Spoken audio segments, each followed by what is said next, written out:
conseguiu um feito histórico no direito brasileiro. Ele consegue ser a vítima, ele consegue ser o acusador, ele consegue ser o juiz de garantia, ele consegue ser o julgador e ele consegue ser o juiz da execução. Financiamento de golpe fiado é a nova modalidade. Golpe com bala de gude e agora explosão de prédio público com fogo de artifício. Boa noite, galera. Chegamos para mais um vídeo aqui no programa JR Off News. Galera, quem achava que não ia acontecer até o final do ano, então chegou o dia, aconteceu. Bolsonaro foi indiciado. E a esquerda celebra pedido de prisão imediato. Enquanto isso, os apoiadores de Bolsonaro apontam a mesma perseguição de sempre, baseada numa falta absoluta de provas e uma possível farsa jurídica. A denúncia da advogada Caroline Siebra sobre o desaparecimento de páginas do processo no STF lança várias dúvidas.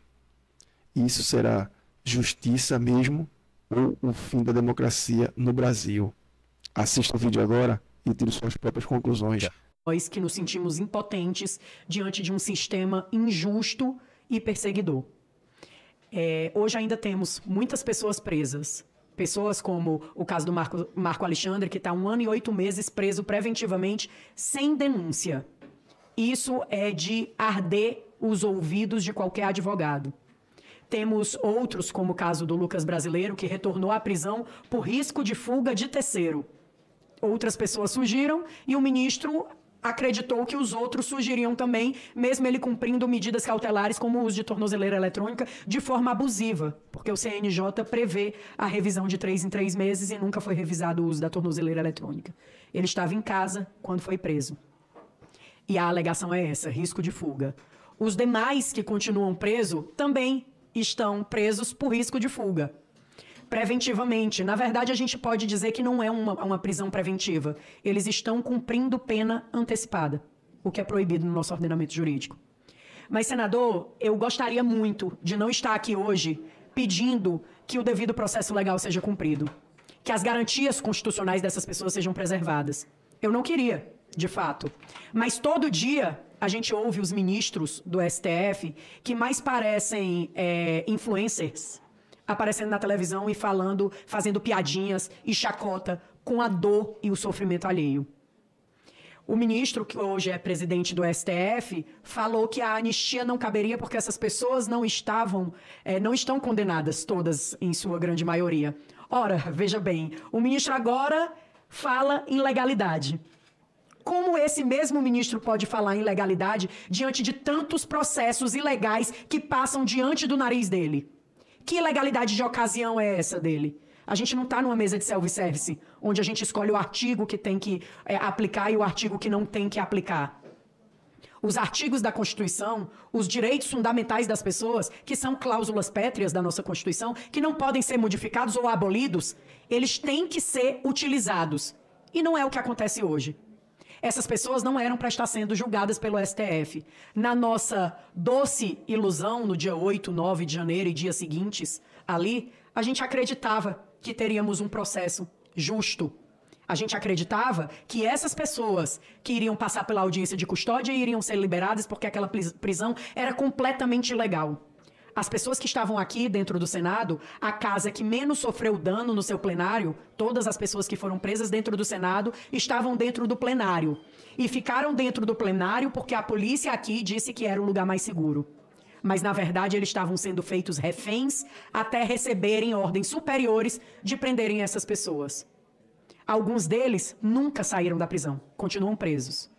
E como o caso do Marco Alexandre, que sofreu um problema de saúde, que teve que ser levado para outro local, tivemos o Claudinei, que hoje está em Minas Gerais, foi recambiado para lá. Temos hoje o pastor Jorge, o pastor Shalom, conhecido na prisão, que está com um caso grave de cardiopatia que ele não tinha.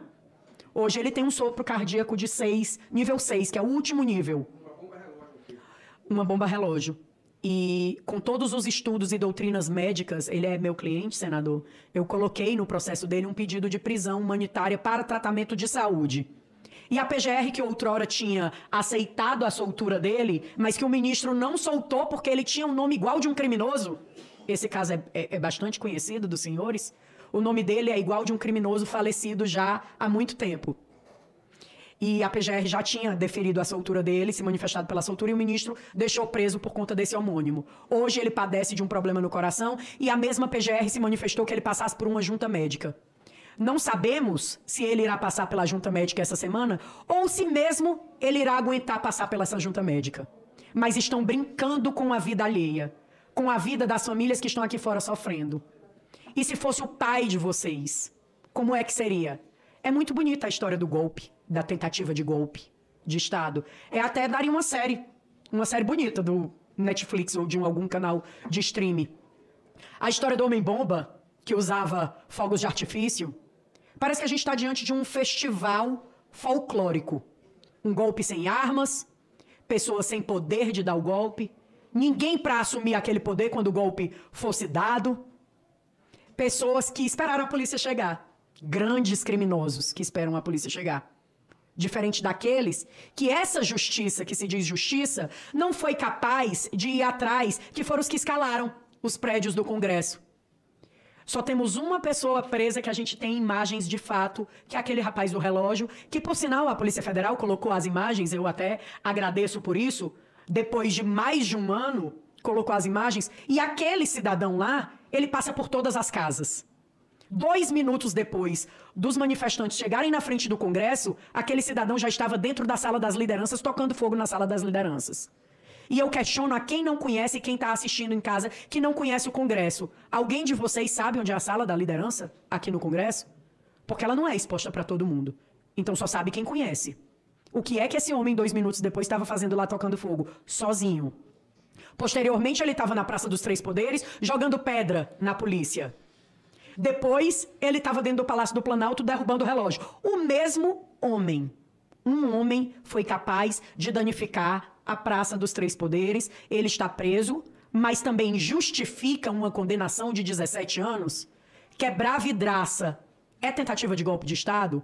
Se for, eu desconheço tudo que eu estudei sobre golpe, sobre os golpes que foram dados nesse país. Talvez um dia a gente tenha o prazer de ouvir essa história sendo contada de forma diferente. Porque, na realidade, o golpe quem levou fomos nós. Porque hoje, eu disse até em outra oportunidade aqui, senador, quando a gente tem... O golpe de Estado é muito simples. Um poder ele se sobrepõe a todos os outros e alguém usurpa daquele poder legitimamente eleito, como o ministro Alexandre de Moraes adora colocar nas peças dele. Um governo democraticamente eleito pela população. Mas o ministro Alexandre de Moraes não diz que ele que está usurpando esse poder. Porque ele pega tudo que é votado dentro dessas duas casas, dentro do Senado e dentro da Câmara. E eles lá no STF, em uma decisão, em uma canetada, derrubam o que foi votado. Derruba praticamente o parlamento. Isso sim é golpe de Estado. Mas ninguém fala nada. Por quê? Porque, em sua maioria, estão sendo favorecidos. Os únicos que falam são os opositores que estão sofrendo na pele a perseguição.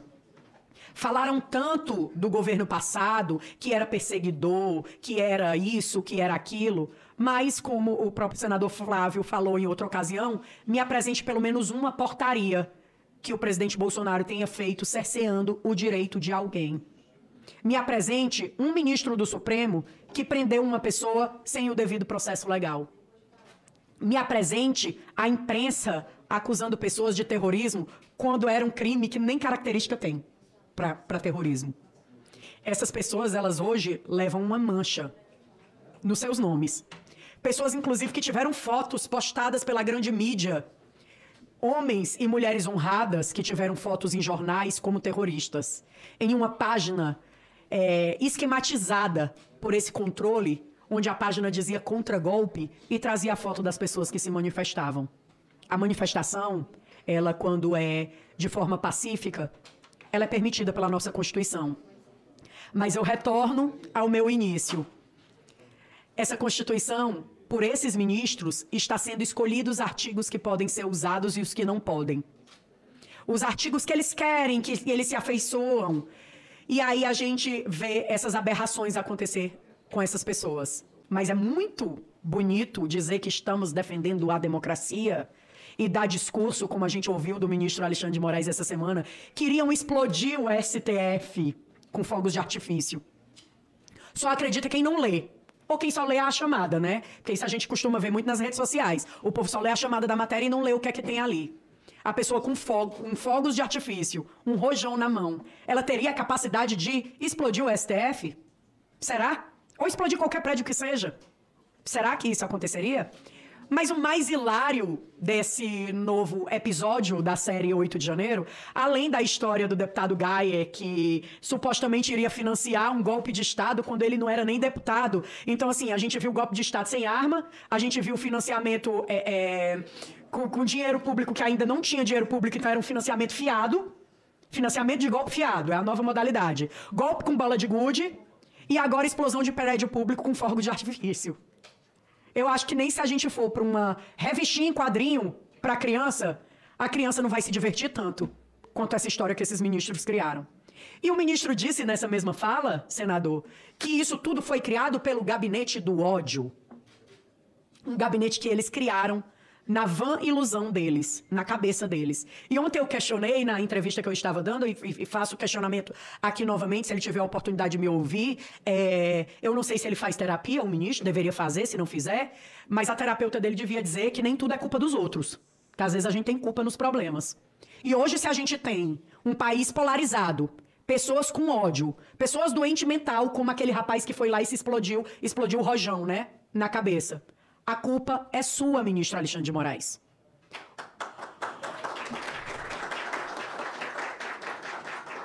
O senhor teve a oportunidade e tem a oportunidade diariamente de pacificar esse país, mas escolhe não fazer.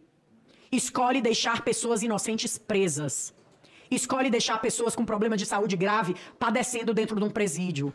E aí eu trago aqui também a história do senhor Sérgio Amaral, que foi transferido da Papuda para o hospital na sexta-feira com um caso grave de pancreatite e passou por uma cirurgia. Todos os familiares que estão aqui sabem o quanto é doloroso você se sentir impotente nessa situação. O sentimento da gente é esse, é de impotência. Eu estudei, eu me formei, eu me especializei, eu sento e eu estudo toda hora sobre uma saída. Eu já encontrei, até digo para o meu amigo Dr. Roberto e para quem está nos assistindo, várias, juridicamente falando, que não são aceitas, que não são lidas. E aí, uma fala que eu até gostaria de fazer é para o deputado Chico Alencar, que eu estive na comissão na CCJ, e ele disse: o que a gente precisa ver é a questão mesmo dessas condenações que realmente estão sendo muito altas, mas em questão de condenação alta, a gente faz recurso. Nossa, que bonito! É muito bonito, teoricamente falando. O senhor Chico Alencar ou não sabe, ou faz que não sabe, mas esses recursos são analisados pelo ilustríssimo ministro Alexandre de Moraes, porque ele conseguiu um feito histórico no direito brasileiro. Ele consegue ser a vítima, ele consegue ser o acusador, ele consegue ser o juiz de garantia, ele consegue ser o julgador e ele consegue ser o juiz da execução. E o ministro Barroso, que fala em legalidade, assiste tudo isso fazendo piada. Piada com a cara da população brasileira. Eu sinto informar, senhores, que defendem o que o ministro Alexandre de Moraes está fazendo. Hoje é com essas pessoas. Hoje é a família do Clezão que chora. A família do Lucas Brasileiro. A família do Marco Alexandre. Hoje são eles. Amanhã são pessoas que vocês não vão conseguir alcançar porque são tão pobres, e vocês dizem que defendem os pobres, que não vão ter direito nem de contratar um advogado. Que não vai poder nem ser ouvido por um juiz, porque quem manda sou eu, o juiz vai dizer. Da mesma forma que está dizendo com essas pessoas. Não há mal que dure para sempre, Jane. Não há. E a gente vai continuar lutando pelas leis nesse país, porque se o devido processo legal fosse cumprido, a gente não estava precisando pedir anistia de ninguém. Como eu digo desde o primeiro dia que eu botei os pés nessa casa para fazer uma entrevista coletiva, eu não estou pedindo privilégio para ninguém. Meu pedido aqui não é privilégio. Eu não quero que as pessoas saiam impunes dos atos que elas fizeram ou fazem. Que as pessoas que quebraram as vidraças ou que quebraram algum patrimônio histórico paguem dentro da lei. Dentro da lei que a gente tem nesse país. Que não seja ultrapassado isso.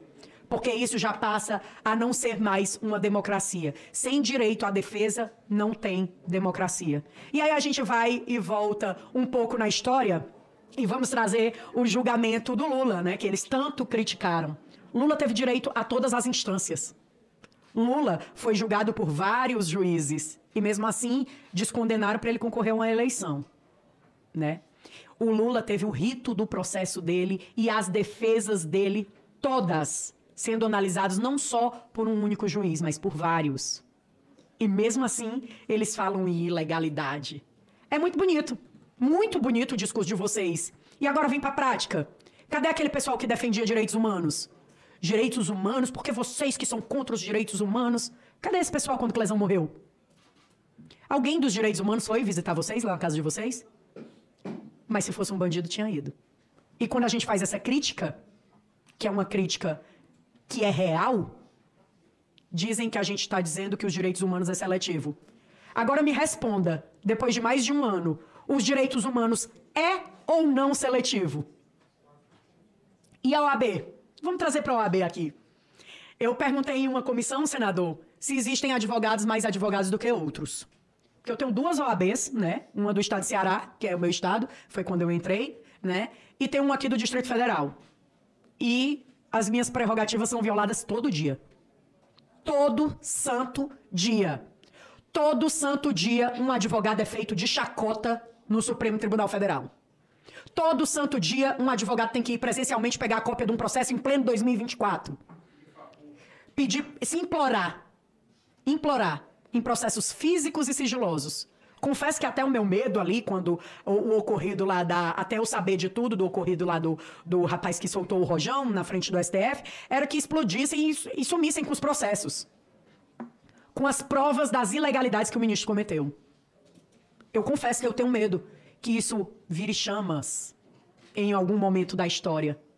Porque aí a gente vai perder ali o fio de como começou aquela ilegalidade, já que é tudo físico.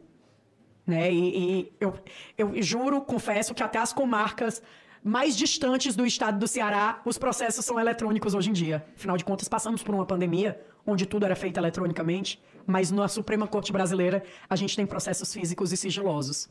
Processos que faltam páginas, inclusive. Que você entra, ele mesmo eletrônico, ele falta algumas páginas ali, como os pedidos de prisão dessas pessoas. É assim, é inacreditável o que a gente está vivendo, e mais inacreditável ainda é ver pessoas defendendo. Eu tenho um cidadão que está no meu Instagram, que todo dia ele manda mensagem implicando comigo, né? Sobre essa questão de golpe. Todo dia ele diz, é porque esses golpistas e não sei o quê. Aí ontem eu mandei um vídeo, até foi do Instagram da deputada Bia Kicis, do que aconteceu em 2017 aqui na Esplanada. Daquela quebradeira que foi, inclusive, financiada pelas centrais dos trabalhadores, né? Que trouxeram 800 ônibus, um negócio assim nesse sentido, que quebraram vários prédios públicos, inclusive o Congresso Nacional. Aí ele pegou e disse assim, mas, doutora, isso daí era tentativa de golpe? Eu digo, e qual é a diferença do 8 de janeiro, meu amigo? A diferença é que esses do 2017 eram mais violentos do que os do 8 de janeiro. 8 de janeiro, eu costumo dizer que as pessoas foram inocentes demais. E acredito que ainda continuam sendo inocentes demais, esperando um super-herói que talvez a salvem das garras do maligno. Fala, galera, passando para agradecer pelos 3 milhões de visualizações e os 9 mil inscritos que vocês me deram em 28 dias. E esses botãozinhos de valeu demais que me ajuda muito, me incentiva. São apenas R$2. Me ajuda aí, toca no botãozinho valeu demais. São apenas R$2. Você me incentiva a continuar com esse trabalho aqui, passando informação e reverência. E coisa mais importante para nós, a gente não pode desistir do Brasil, beleza? Até o próximo vídeo, um abraço.